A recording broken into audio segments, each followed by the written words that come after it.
नमस्ते, प्रणाम, राधे राधे। कैसे हो आप लोग? उम्मीद है अच्छे होंगे। स्वागत है आपका हमारे इस एक और नए वीडियो में।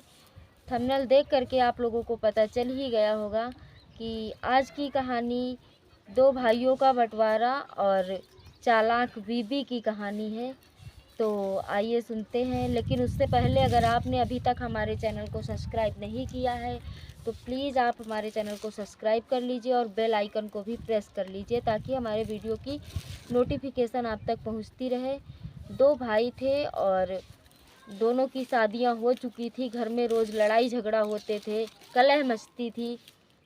इस कारण से जो छोटे भाई की पत्नी थी वो अपने मायके चली गई और बोली कि जब आप अपने भाई से अलग हो जाओगे, भाई और भाभी से, तभी मैं आऊँगी और मैं साथ में रहने के लिए नहीं आऊँगी, मैं साथ में नहीं रहूँगी। तो जो छोटा वाला भाई था वो थोड़ा सा शांत सीधे स्वभाव का था, थोड़ा सा कम दिमाग का मानिए। वो उतना चतुर चालाक बुद्धिमान नहीं था। जो बड़ा भाई था वो ज़्यादा बुद्धिमान था और वो अपनी हर जगह चतुराई दिखाता रहता था। तो उसने कहा कि देखिए रोज़ रोज़ लड़ाई होती है, मेरी पत्नी इसी कारण से मायके चली गई है, महीने 2 महीने हो गए हैं और वो आ नहीं रही है। बोल रही है कि जब आप अलग हो जाओगे तभी मैं आऊँगी। तो अपने बड़े भाई से कहने लगा कि इसका मतलब आप ऐसा करिए कि इसका बंटवारा कर दीजिए और तभी हमारी पत्नी आएगी, तभी हम लोग रह पाएंगे। तो उसने अपनी भाई से कहा कि अब मेरी पत्नी तभी आएगी जब आप बंटवारा कर दोगे। तो भाई तैयार हो गया और बोला कि ठीक है, अगर तुम यही चाहते हो तो ठीक है, हम बंटवारा कर देंगे और तुम अपने हिस्से में रहो, हम अपने हिस्से में रहेंगे। उसने कहा ठीक है। तो दिक्कत ये थी कि उनके यहाँ एक कम्बल था और एक ही भैंस थी। तो जो बड़े भाई थे उन्होंने कहा सब कुछ तो बट गया था, ये दोनों चीज़ें एक ही एक थी। तो कहा कि इसमें कैसे बांटे? तो उन्होंने कहा बड़े भाई ने कि ये जो कंबल है ये रात के लिए हमारा और दिन के लिए तुम्हारा। भाई दोनों लोगों का हिस्सा है, दोनों लोगों के यूज में आना चाहिए और इसको हम रात में ओढ़ेंगे और आप दिन में ओढ़िएगा। छोटे भाई से कहा। वो बेचारा सीधा साधा था। उसने कहा चलो ठीक है, कोई बात नहीं। तो यही हुआ और फिर जब भैंस का नंबर आया, भैंस बँटने का, तो बड़े भाई ने कहा कि इसके आगे का आधा हिस्सा आपका है और बीच से आगे का हिस्सा आपका है आधा और पीछे का हिस्सा मेरा है। तो इसमें भी वो छोटा भाई मान गया और उसने कहा कि ठीक है, आप जैसा उचित समझो वैसा कर दो। और जब बंटवारा हो गया उसके बाद जब रात होवे तो वो कम्बल ले लें और रात में वो लोग कम्बल ओढ़ लें और दिन में उसको दे दें। तो दिन में क्या ज़रूरत है कम्बल की? दिन में तो खुद ही धूप हो जाती है और लोग अपने अपने काम धंधे में लगे रहते, कम्बल ओढ़ कर कौन बैठता है। और भैंस में भी यही हो, भैंस को चारा पानी जो भी देना हो उसको खिलाए पिलाए छोटा भाई, क्योंकि आगे का हिस्सा उसका था और पीछे के हिस्से में उसको जब दूहना हो तो जो बड़ा भाई था वो अपना आराम से उसका दूध निकाल ले और खाए पिए आराम से मौज करे, खिलाए पिलाए छोटा भाई।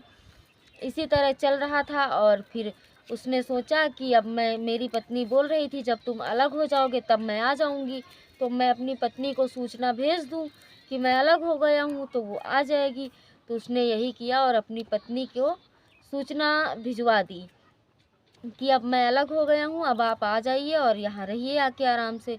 तो जब उसकी पत्नी आई तो देखा तो सारा तो बंटवारा ठीक था, लेकिन ये कंबल वाला और भैंस वाला बंटवारा जब उसने सुना तो उसने सोचा कि देख लो, इनको कम दिमाग का समझ करके, इनको कम बुद्धिमान समझ करके कैसा बेवकूफ़ बना दिया है। भला रात को ये कंबल क्या करेंगे? उसने कहा चलिए ठीक है, अब जो बंटवारा हो गया आपने हाँ कर लिया तो उसको हम ना तो कर नहीं सकते, लेकिन कोई बात नहीं, अब आप देखते जाइए हम कैसा दिमाग लगाते हैं।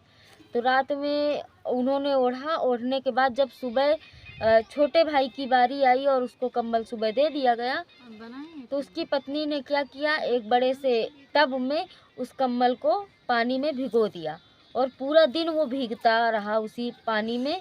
और जब रात हुई तो उनको दे दिया, बता दिया कि आप ओढ़ लीजिए, आपका समय आ गया ओढ़ने का, आपका रात का है, हमारा दिन का है, दिन में हम चाहे जो करें उसको, और रात में आप चाहे जो करिए, अब वो ओढ़ ना पावे। और इसी तरह उसने भैंस में किया।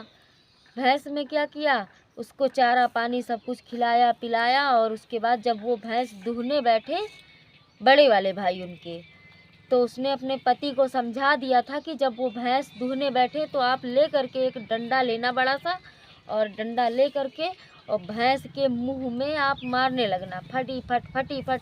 जब आप भैंस के मुंह में मारेंगे तो वो दूध दूहने नहीं देगी और उनको मारेगी भी, तो उनको समझ में आएगा कि हमने अच्छा किया है कि बुरा किया है।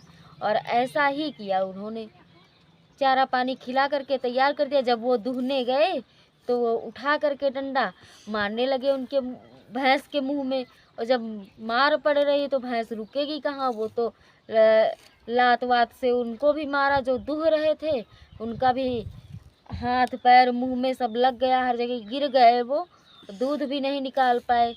तो उन्होंने कहा कि इसकी पत्नी तो भाई बड़ी बुद्धिमान है, हमने ऐसा बंटवारा किया था कि जिसमें सिर्फ हमारा ही फायदा था, लेकिन उसने आ कर के ऐसा दिमाग लगा लिया कि अब मुझे सही सही इसका बंटवारा करना ही पड़ेगा। फिर उन्होंने उस कंबल का जितना भी पैसा था कि इतने रुपए का ये कंबल आता है, और उसी के हिसाब से आधे आधे पैसे बांटने के बाद में जो ये कंबल लेगा, आधे निकाल करके अपने आधे पैसे देगा इसके, और जो दूसरा खरीद कर लाएगा वो आधे पैसे डाल करके इसमें दूसरा ले लेगा। तो यही करके कंबल का बंटवारा हो गया। और यही हुआ भैंस में कि जैसे मान लीजिए भैंस ये 20,000 की है, तो जो इस भैंस को लेगा वो 10,000 रुपये अगले इंसान को देगा, तो वो 10,000 और डाल करके भैंस ले आएगा। ऐसा जो उचित होना चाहिए, फिर उचित बंटवारा हुआ उसकी पत्नी की वजह से। तो कभी किसी को बेवकूफ़ नहीं बनाना चाहिए और समझना भी नहीं चाहिए। मान लो किसी को कम दिमाग दिया भगवान ने, किसी को ज़्यादा दिया, तो इस तरह नहीं करना चाहिए, किसी को बेवकूफ़ नहीं बनाना चाहिए, किसी का हक नहीं मारना चाहिए। तो आशा है आप लोगों को ये कहानी पसंद आई होगी। अगर आप लोगों को ये कहानी पसंद आई है तो कमेंट में अपनी राय ज़रूर दीजिएगा, और मिलते हैं एक और नई कहानी के साथ। तब तक के लिए राधे राधे।